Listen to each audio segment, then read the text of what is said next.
दुलाराय बर' फरायसा आफादनिफ्राय जे बड'फा गेजेरारि मावथांखिनि बिनि मोनसे गाबोन जानो गोनां जे अंडर 13 जोलुर बादायलायनायनि जि हाबाफारि गाबोन जे 9 नभेम्बर गाबोन जानो गोनां जे फाइनाल बे फाइनाला चिरां जिल्ला आरो कार्बि आंलंनि गेजेराव जागोन। दा बेहाय उदालगुरि जिल्लानि जि नलेबारि गेलेग्रा फोथाराव बे गाबोन जानो थांगासिनो दङ। दा बेहाय दुलाराय बर' फरायसा आफादा जे मिजिंथिदों गाबोननि खेला जाहाथे मोजाङै जागोन आरो उदालगुरि जिल्लानि जे मेलेमजिबि आरो सानसुमैफोर आरो गासिबो रायजो राजाफोरा गाबोन जे लैहोर लैहोर फैनानै बे अंडर 13 जे फुटबल बादायलायनायखौ जाहाथे मोजाङै नायनानै जे गेलेगिरि बिथांमोनखौ जाहाथे मोजाङै जे गेलेहोनो हायो आरो बिथांमोनखौ जे मोनसे जे गेलेनायनि जे नोजोरजों जे बिथांमोनखौ उत्साह खालामनो हायो बा बिथांमोनखौ जाहाथे मोजाङै गेलेनायाव मदद होयो आं बेखौनो खावलायबाय। आरो लोगोसे गाबोननि जि फाइनाल जे बे फाइनाल खेलायाव जोङो गाहाय आलासि महरै लेंनानै लाबोदों जोङो आसामनि बा नर्थ इस्ट रिजननि जे साइनि डाइरेक्टर फर्मार डाइरेक्टर जे सुभाष बसुमतारी बिथाङा गाबोन फाइनाल खेलायाव बियो गाहाय आलासि महरै बाहागो लागोन आरो बेहाय दुलाराय बर' फरायसा आफादनि मानगोनां आफादगिरिया बिथाङाबो थागोन आरो लोगोसे बड'फानि जे मुसुखायाव मान बावनाय बे हाबाफारियाव जे आगुनि बारग' जे दुलाराय बर' फरायसा आफादनि बारग' आफादगिरि प्रदीप कुमार दैमारि बिथाङाबो बाहागो लागोन आरो जोंनि गासिबो बेहाय गाबोन जि नायनो होननानै जे रायजो राजाफोरा फैगोन जाहाथे गासिबो मोजाङै नायनो हायो आङो बेखौ मिजिंथिबाय। दुलाराय बर' फरायसा आफादा जे गिबि खेबनि थाखाय जे बेखौ खेलखौ सालायदों आरो बे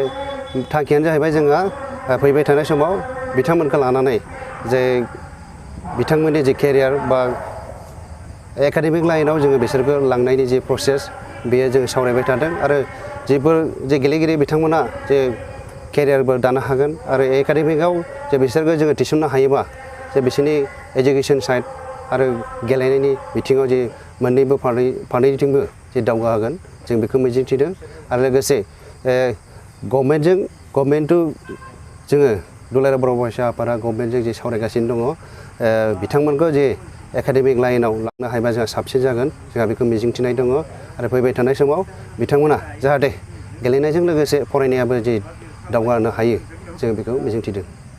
दा बेवहाय आङो जिल्ला एबसुनि जानानै साफ्रोमबो रायजो राजा आरो सानसुमै मेलेमजिबि आरो गुबुन गुबुन दल संगठननि मानगोनां बिबानगिरि बिथांमोनखौ आं खावलायहरदों जे गाबोननि जि जानो गोनां फाइनाल फुटबल बादायलायनाय बेवहाय लैहोर लैहोर बयबो फैनानै फुटबल गेलेनायखौ नायफैयो आरो जोंनि इयुन जोलै फंबाय बिथांमोनखौ जाहाथे बयबो फैनानै उत्साह होफैयो थुलुंगा होफैयो बिनि थाखाय जोङो जिल्ला एबसुनि जानानै बयखौबो जों खावलायहरदों आरो जोंनि हाबाफारिया 1 बाजिनिफ्राय हाबाफारिया जागायगोन। हाबाफारि माखासे हारिमु दिन्थिफुंनाय बे हाबाफारिया थागोन आरो बिनि उनाव बड'फा उपेन्द्रनाथ ब्रह्मनि मुसुखायाव बिबार बावनाय बे हाबाफारिया थागोन। दा बिनि उनाव बेवहाय बेखेवगिरि हिसाबै गाहाय आलासि महरै बेवहाय हांख्रायनाय जादों आरो गोबां आलासि मेलेमजिबि सानसुमै बिथांमोना बेवहाय बाहागो लाफैगोन। दा बेखाय आङो साफ्रोमबो आइ आफा रायजो राजा साफ्रोमखौबो आं खावलायनो सानदों गाबोननि जोबथा फुटबल बादायलायनाय एबा फाइनाल गेमाव बयबो जाहाथे लोब लोब फैनानै बाहागो लाफैयो आरो जों जिल्ला एबसुखौ बयबो मददथि होफैगोन आरो दुलाराय बर' फरायसा आफादनि